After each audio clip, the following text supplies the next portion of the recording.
ذرا اللہ سے دوستی لگا کے دیکھیں، اس کی سرپرستی میں آ کے دیکھیں، سمجھ پھر لگے گی کہ بندے کی زندگی کتنی سہانی ہو جاتی ہے۔ آج تو جس بندے کے کنٹیکٹ بڑے ہوں، واقف ہوں، کہتے ہیں جی اس کے بڑے لمبے ہاتھ ہیں، اور اللہ والوں کی تو حالت یہ کہ ان کے ہاتھ تو اللہ تعالی کی جیب میں ہوتے ہیں۔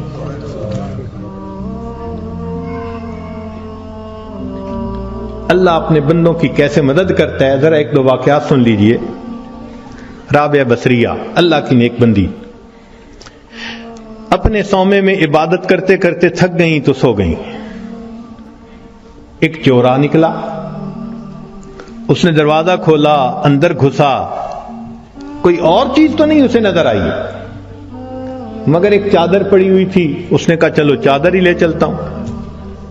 جب چادر اس نے اٹھائی اور واپس جانے لگا، ایسا سر چکرایا کہ اس کو آنکھوں کے آگے اندھیرا ہو گیا، دروازہ نظر ہی نہیں آیا۔ تو بہت کنفیوز ہوا اور اس نے چادر نیچے پھینک دی۔ جیسے ہی نیچے پھینکی دروازہ نظر آیا تو اب اس پہ نا خوف طاری ہو گیا اور وہ باہر نکلنے لگا۔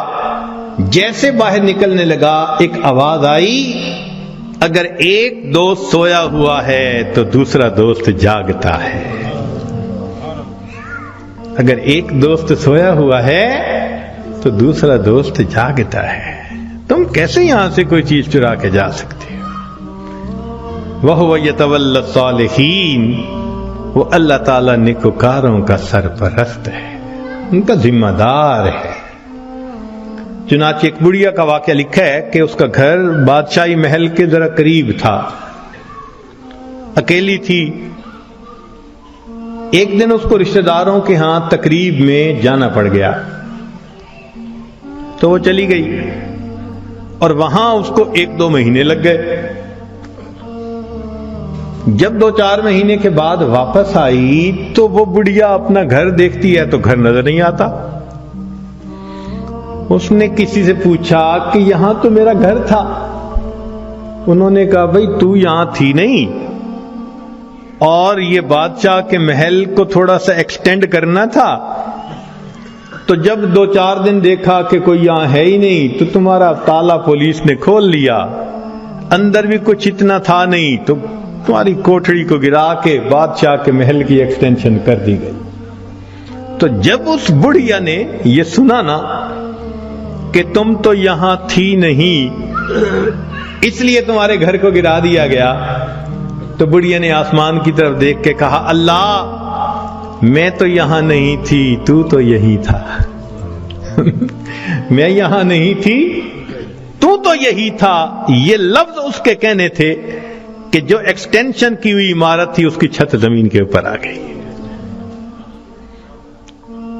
نیک لوگ دنیا میں لاوارث نہیں ہوا کرتے، اللہ ان کا وارث ہوتا ہے۔ اگر ہمیں اپنے والد کے وارث ہونے پہ اتنا اطمینان ہوتا ہے، بیوی کو خاوند کے وارث ہونے پہ اتنا اطمینان ہوتا ہے، تو اگر کسی کا وارث اللہ رب العزت بن جائے تو سوچو پھر اس کے کیا مزے ہوں گے۔ اس کی مثال یوں سمجھیے کہ ہم نوجوان کالج یونیورسٹیوں میں پڑھتے ہیں نا، تو اگر تو ان کا جی پی اے بہت اچھا ہو تو فل اسکالرشپ مل جاتا ہے، اور فل اسکالرشپ والے بچے کو پڑھنے میں کوئی دقت ہی نہیں ہوتی۔ وہ جی مجھے فل میڈیکل ڈگری کرنے کے لیے اسکالرشپ مل گیا، مجھے کوئی فکر نہیں۔ اور جس بندے کو اسکالرشپ نہیں ملتا اس کو میڈیکل کرنا قرضوں کے بوجھ میں دب جاتا ہے بیچارہ۔ ہم نے بچوں کو دیکھا ان ملکوں میں ساری عمر نوکریاں کر کے بڑھاپے تک اپنے زمانے طالب علمی کے قرضے اتارتے رہتے ہیں۔ تو جس کو فل اسکالرشپ مل جاتا ہے پھر اس کا تو معاملہ ہی کچھ اور ہوتا ہے۔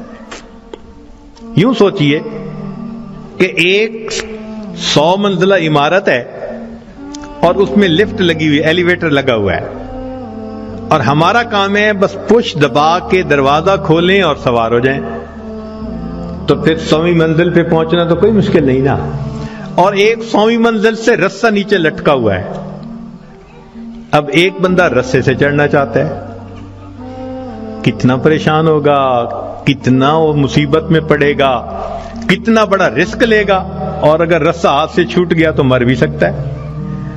جیسے ایلیویٹر سے اوپر جانا اور رسے سے اوپر جانا کتنا دونوں میں فرق ہے، اس سے زیادہ فرق ہے اللہ کی سرپرستی میں آ کے زندگی گزارنا ایلیویٹر سے منزل پہ پہنچنے والی بات ہے، اور گناہوں کے ساتھ رسے سے لٹک کے زندگی گزارنا 100 منزلوں پہ جاننے والی مشکل بات۔